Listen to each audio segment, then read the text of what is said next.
Recently I talked with you about the life choices and I said کہ ہماری life کے اندر جو circumstances ہیں mostly they are the results of the choices that we have taken in the past. تو اسی کی continuation کے اندر I was thinking کہ even in the very horrible situations جب لائف آپ کو بہت ہرٹفل یا ہارریبل یا پینفل قسم کی سچویشنز پریزنٹ کرتی ہے تو اس وقت بھی ہمارے پاس چوائسیز ہوتی ہیں. اگر آپ اپنی چوائسیز کو ٹھیک طرح سے استعمال کر لیں گے تو the person will come out as a wonderful human being out of that horrible situation. اور اگر وہ اپنی چوائسیز کو ٹھیک طرح سے استعمال نہیں کر پاتا تو اس سے زیادہ پینفل انسان کوئی نہیں ہو سکتا، جو نہ صرف یہ کہ اپنے لیے پین کریٹ کرتا ہے، جو دوسروں کے لیے بھی پین کا باعث بنتا ہے.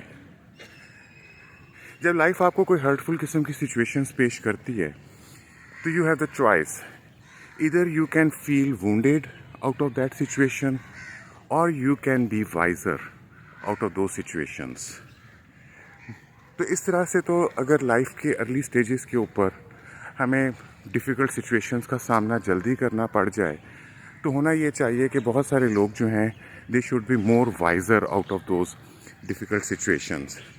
لیکن انفارچونیٹلی ایسا نہیں ہوتا، بلکہ ہم دیکھتے ہیں کہ بہت سارے لوگ جو ہیں وہ finally they are wounded in their life.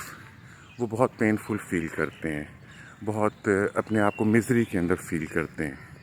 And you know why? It is simply because of that their mind wants to blame someone or something for their painful situations.